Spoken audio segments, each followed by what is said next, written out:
What's up, fans, and welcome back to the Patriots and Pinstripes Podcast. Alongside Eli Fishman, I'm Steven Cusumano, and Eli, Patriots coming off a really good road trip in New Hampshire. Won the first 6 games of it. It was a rare 7-game road trip. Lost the last game, but they entered it 2.5 games behind Hartford for first place, and they exit it with a 1-game lead, which makes the plan simple. Win 3 games here at home versus the Yard Goats, and they're in the playoffs for the first time as the Yankees AA affiliate, but coming off a great series that made this possible. Absolutely, a great series in every single aspect of the team. The offense, up and down the lineup, guys shining, a lot of RBIs, a lot of stolen bases, a lot of home runs, and then on the pitching side as well, especially that bullpen, stepping up in some huge spots, locking it down. Luis Medina started with a great start, Mitch Spence, Sean Boyle with a great start, Will Warren as well. Up and down, it was just a great road trip, and the momentum for this team is huge coming into this crucial series with Hartford. And I'm glad you brought up Luis Medina because one of the top pitching prospects in the Yankees organization, and he was stellar versus the Fisher Cats. He's on a roll as of recently, his last few starts, but 10 strikeouts in Manchester. He was brilliant on the mound this week. His last few starts, you can see why he's not just one of the best prospects in the Yankees system, but in all of baseball. And one thing that I've loved to see is the pitch usage. We see that 100-mile-per-hour fastball that he tends to keep going back to, but he's been mixing it up a lot more lately, being able to go with that first pitch changeup, that first pitch filthy curveball, and then going back to that 100-mile-per-hour fastball to blow it away. The command is there, and the confidence is there. He's one of those guys, when he plays with a smile, he plays with energy. He's one of the best guys on the field, and the vibes for him right now are definitely in that direction. And the whole vibes for the team have been in the right direction. Again, 3 wins away from a playoff spot, and a big part of that recently has been Anthony Volpe. Over the month of June, he has really turned it up. There's a lot of numbers I can throw out there, but to put it in the simplest terms, his last 9 games, the Yankees' number 1 prospect is batting .351 for the Patriots. Multiple hits in 5 of his last 9 games. He has just really been looking so good at the plate this past few weeks. He's definitely turned around, been looking insane, been looking like that top prospect. Now, after a few guys making the big leagues, the best prospect in all of minor league baseball at the moment, according to MLB Pipeline. And I mean, we've seen it all season, the run production from Volpe, being able to steal bases, work walks, and we definitely saw that in all aspects during the series, especially in that middle game. Infield single, steals second, steals third, and on a pass ball that just gets behind the catcher, comes in to score, making his own run. We see it day in and day out. I mean, you forget he's only 21 years old and at such a high level with the way that he plays. And it's unbelievable, too, because this past road trip, Patriots won 6 straight games, but a lot of those were decided by 1 run, and that was one of those games where he manufactured a run all by himself, and that was partially why they won. Also had a game-winning 3-run homer, his 7th of the year, on Saturday night for their 6th straight win. And another guy who doesn't get maybe the same attention, but a fellow infielder, kind of his battery mate at second base, Jesus Bastidas, man, having a breakout year, 9 homers last year, which kind of came out of nowhere, and this year already, less than halfway through, he's got 7 of them, including 2 this week. He has looked unbelievable for the Patriots at the plate. For sure. He's always been one of those under-the-radar guys who'll go up and fill a spot throughout the organization, not necessarily a guy that is in the lineup every day. But this season, he has solidified himself in that role, turning a lot of heads. The power he's showcased with, I think it's 7 home runs now in such short of a time, a lot more than he's had at any point throughout his career, is insanely impressive. The power, every single at-bat, he hits the ball hard, he puts the ball in play, runs the bases well, been playing a very good second base, turning a lot of heads, and he's really impressed, been an everyday player that's been a huge help in this lineup. I mentioned all those 1-run games, but during the road trip, Bastidas had 2 more homers, one of which gave them a 2-0 win on their first game of the doubleheader on Wednesday. So another guy who's been locking down a lot of these close games, Carson Coleman. He has been an addition from High A Hudson Valley, kind of in the midway point of this first half, and he has looked phenomenal for the Patriots out of the pen. For sure, an ERA right about .5 on the season right Can't now. beat that. Every time he comes in, I mean, it's just that fastball with ride in the zone, pounds the zone, strike after strike, quick inning, a lot of strikeouts. It's been so much fun to watch him pitch, coming up from Hudson Valley only a couple weeks into the season. And last year in Tampa, he struggled a little bit. The numbers weren't necessarily there. A lot of walks. The control wasn't necessarily there. At this point in the season in 2021 for Low A Tampa, he had an ERA right about 5. So the improvements that he's made in every aspect, going back to that slider a lot more, having more confidence in the fastball, being able to throw it at any pitch in any count. I mean, he's just been such a versatile player, and he might be climbing the ladder throughout the organization very soon the way he's playing. Yeah, he's at the top of that list of some players who have been really fun to watch this year. And One guy who's been, I guess, maybe the most consistent player for Somerset this year is the guy they call Coach Lock, Brandon Lockridge, the Yankees' number 17 prospect, and our guest up next on the Patriots and Pinstripes podcast. He also had a game-winning hit for the Patriots this past week in New Hampshire, but he's having a very solidly consistent year for the Patriots. For sure. He's one of those guys you come out to the ballpark, and it's just so much fun to watch him play, swiping bases, making some great plays in center field. We saw a home run robbery a couple of weeks ago that had some success on social media, hits for power a little bit, splitting the gaps, hits the ball to all parts of the field, has fun, plays with a smile on his face, great guy in the clubhouse, just everything to like about a ball player. Brandon Lockridge has that. Had a game-winning hit in New Hampshire, also a 3-hit game in that same day, so he has been really turning it up for the Patriots as well. And Brandon Lockridge is our guest next on the Patriots and Pinstripes podcast. I'm Miles, and this is what I work for. To be my best for them and for me, in body and in mind. I need a health insurer that helps me get the care I need for both, that has mental health professionals that I can talk to when I need to, because when I feel strong and secure, so do they. This is my life, and this is how Horizon Blue Cross Blue Shield of New Jersey works for me.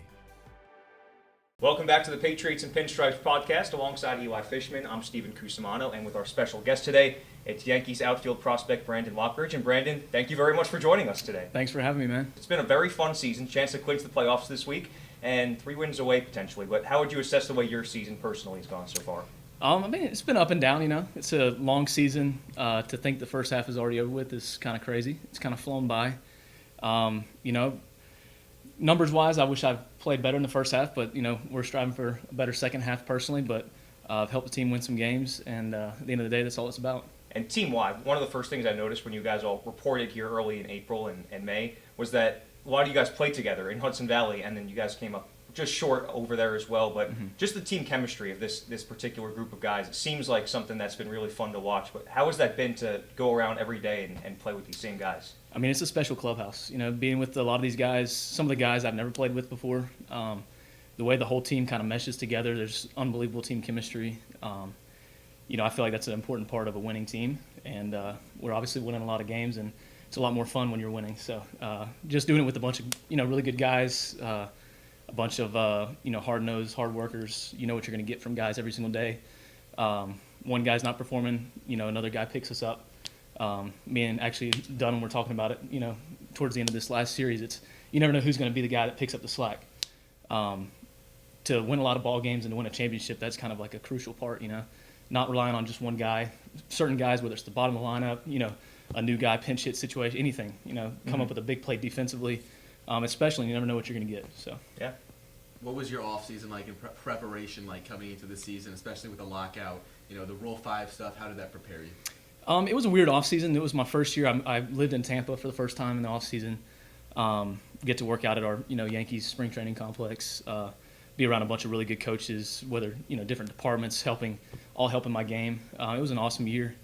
A lot of guys come down early, which I feel like is a good culture in the first place. When you got guys that want to come down early and work out at the same place, whether it's Volpe, Dunham, we had so many guys down there early just pushing each other, whether it's, speed work, sled stuff, hitting, throwing, it's just a competitive environment, and that's how you kind of really get a little bit better every day, by that little bit of competitive edge, and you're kind of seeing some of the results by, big seasons that a lot of these guys are having, so.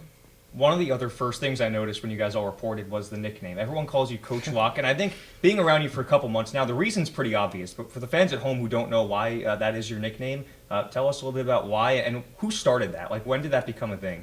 So it's kind of a funny.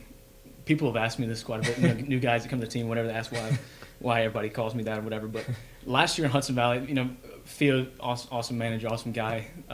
Loved playing for him last year. This year, it's kind of an inside joke. When growing up, you called everybody when you in the sports world, your coaches, you called them coach by their last name. And that's just the way I was raised. You didn't call people by their first name. So you get to professional baseball, and I started calling people coach, coach whatever, and immediately that gets shut down, and they tell you, hey, you don't call people coach. You're a professional now. You call us by their first name. So there's, it's been a respect thing for me. So now I'm calling, older men by their first name, and it just feels so wrong. But I get to Hudson Valley last year, and it was like a kind of a running joke. I would call Theo Coach Theo, and because it's kind of like a frowned upon thing. So I would do it as a joke. Started calling him. Started calling everybody coach this, coach that, and it kind of stuck since I said it so much. People started calling me coach, and I'm like, and I guess it's kind of stuck around. I don't know. I played outfield for a long time. You know, guys, I enjoy playing with everybody. They call me it out there. I mean, I don't know if it's from the way I act or anything. I don't act like a know-it-all by any means, but I would really honestly say it's just because I said it so much that people started calling me. We got Josh Bro on the team. He started calling everybody Haas. Like that's his running name. He calls everybody Haas. So now his name that everybody calls him is Haas. So I guess it's a kind of a running thing. Like if you say something enough, they're going to start calling you it. So that's kind of the long version of why they call me it.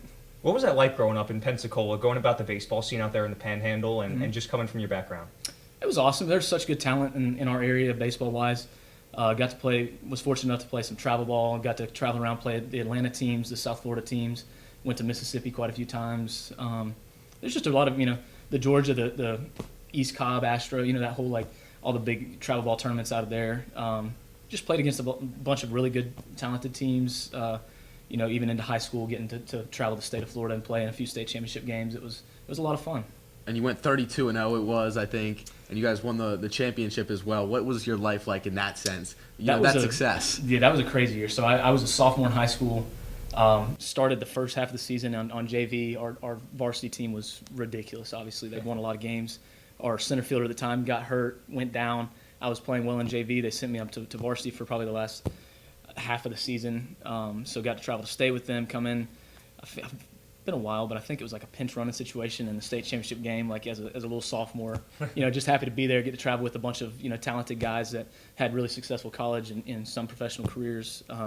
That team, it kind of was, I compare everything kind of back to that team now. Every good team I play on now, it kind of goes back to the makeup of that team, how many good leaders we had on the team, the accountability that guys had for each other. It was really eye-opening, and I'm thankful to be on that team at such a young age, to get to see what, winning makeup is. What does this team rank in terms of, you compare everything to that championship-winning team? Where does this team in particular this year rank? So it's a different perspective now, because at that time, I'm the young guy looking up.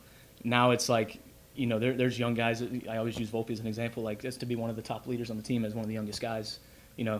I couldn't picture myself in that role, because at the time I was kind of learning and, walking, tiptoeing through the clubhouse and everything to see, and then to see a guy like him coming in a role and and to be one of the top leaders on the team from such a young age. I mean, you see it across the board though. I mean, from the pitching side, you got guys that an unbelievably talented group of guys from pitching. If we're not scoring runs that day, the pitchers hold guys the other team to a few runs, and we're able to scratch a few across.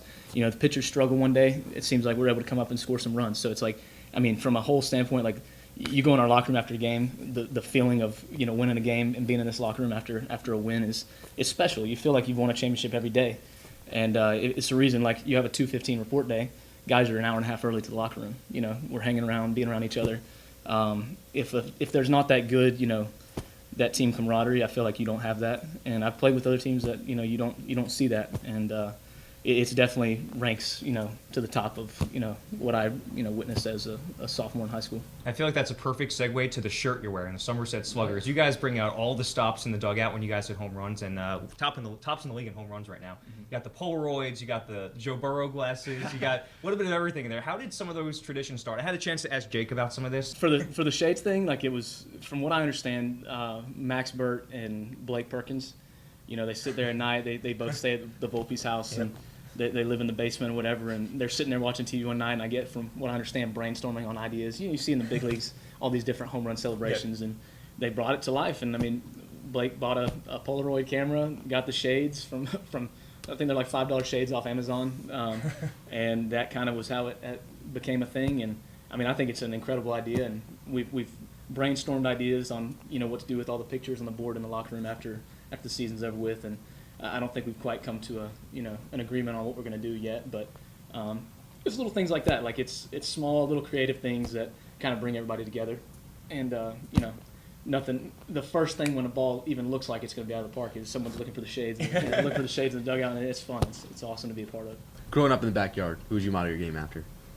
Model my game after, man. No one immediately comes to mind. No one. I mean, who'd you grow up a fan of? What team, by the way? So I grew up a Braves fan solely because I went to a Braves game as a kid. Yep. It was like the closest team Pensacola area. Atlanta's 4 or 5 hours away from Pensacola. I mean, I was a huge individually. I was a Derek Jeter fan. Obviously, cliche as it gets. Played shortstop my whole life until probably sophomore year. No, freshman year of college. Played shortstop until that year. So being a huge shortstop fan and wanting to be the best shortstop I can be, who better to model your game after than to Derek Jeter. I would say offensively though, I mean I was a different I didn't really know much about myself when I was a kid. I was just up there just whacking away, so. What was that transition like going from a shortstop to an outfielder? Different. I mean, it was quite honestly, it was easy. It was an easy transition. Like I played shortstop my whole life up till college. I get to freshman year of college. Our shortstop was a sophomore now. He started as a freshman. Really good infielder. Matt Sanders went to be drafted by Seattle. Knew from the day one I wasn't playing shortstop at Troy. So moved over to second base, played second base my first 2 years. Was asked by my coach my junior year, said, hey, probably profile better professionally. Teams are asking if you've ever thought about playing outfield. I gladly moved out there after a kind of rough numbers-wise. A lot of errors at second base my sophomore year of college. And it was really natural. Like it was one of the most natural. Just got a bunch of reads out there, kind of let my athleticism play, and tried to slowly improve and get as many reps as I can since I was 15 years behind in the outfield compared to most guys that played most of their life. So. I want to ask about the speed on the bases too, because that's obviously something you're big on, and now that's something the Yankees organization is big on. Bringing in Matt Tallarico, and there's just been such an emphasis on stealing bags. Tell me about that and how they develop you to do that. Yeah, man, Matt has been awesome. Whether it's working with track coaches in the off season, I mean, he's got so much information that he's piled together for us, and the different strategies on the base, the encouragement of just being aggressive. Don't be afraid to make mistakes. We're in the minor leagues to become better. We want to be great base runners in the big leagues one day. You got to make mistakes down here to know what you're good at. Trying to be more aggressive. I've strayed back a little bit. I should be going more than I do right now. But that's one of the things we work on in the offseason. Like when you watch, if you were to watch our spring training practices, I guarantee we're one of the only teams that spends as much time doing base running stuff, whether it's just stepping off leads and getting secondaries and timing of shuffles and everything. Like there's so much that goes into the base running side of things, and I feel like we're one of probably the best base running teams in the league. And it's not because we haven't worked at it; it's because we put a lot of time into it. And you can attribute that to all of our coaches. And Matt, being one of the guys that has kind of structured everything in the way that we have. So. And I remember right before the season began, you pinpointed base running as one of the main things you wanted to kind of focus in on this year. At this point, we're pretty much halfway through. Where do you stand on what improvements you want to make and what you've been satisfied with at this point in the year? Yeah, I mean, I try to score as many runs as possible. You got to score more runs than the team than the other team in order to win. That's kind of the end of the day. It's how can I create run value on the bases, and whether that's stealing a base, whether that's taking the extra base, tagging on a shallow fly ball. You're just using the wheels as much as you can. I'd like to steal more bases in the second half. That's something I'm going to be focused a little bit more on. Hopefully have a little bit, more opportunities, being on base a little bit more in the next half. Just kind of take it day at a time and, ask questions to my coaches and see where they can see improvement. It's kind of hard to see sometimes when you're out there doing it yourself. So just continue to win. If we have as good of a second half as we had the first, we'll look up and have a really successful year, So Beyond from what someone sees sitting in the stands, what do the fans need to know about Brandon Lockridge? So I'm pretty pumped. Me and one of my college buddies just recently, we applied to the state of Wyoming to hunt this offseason. So we got drawn in a drawing to hunt in Wyoming. So going out for about 10 days in the offseason to hunt Wyoming is, I've never been to the that west before, far west, and I'm kind of looking forward to it in my off time away from the field. I've been researching areas, where to stay, and all this different stuff. So if you need me in the off season, you can find me in Wyoming for a couple weeks. So. For our social media question, we asked if you could be stuck on a desert island with one teammate. Most people said Brandon Lockridge. What's your reaction to that? I'm more offended to the people that didn't say me. Yeah. Because I'm like, you're going to starve to death, and you're not going to have shelter if you don't pick me. So, I'm flattered to know that everybody realizes that I'd be the person that would take care of them if we were stuck on an island together. What was your answer for that question? You remember? I chose Stephen Jennings. Solely, he's a Tennessee boy. There we go. We've discussed our hobby of hunting and stuff in the off season, so I was choosing a fellow hunter as my choice. So now that Tanner Myatt's here, I'd have to maybe switch. Oh. Tanner Myatt's, he's up there on the list, I would have to say. North Carolina kid, right? North Carolina kid, big into hunting, fishing, everything. So wouldn't have to carry all the weight of supplying food for our for our tent. So. Well, before you leave, I want to ask you one final question. I'm going to put you on the spot. You got to nominate one teammate to be interviewed on our next podcast. First guy comes to mind, Elijah Dunham. There we go. Yep. Jeez, hopefully we can get him on Put next cheese on here. podcast. Well, thank you again for it's been a great time, and hopefully we'll end with a first half championship this week. Absolutely. 3 games. That's all it takes. All right, that's Brandon Lockridge, Eli Fishman. I'm Stephen Cusumano, and we'll see you next week on the Patriots and Pinstripes podcast.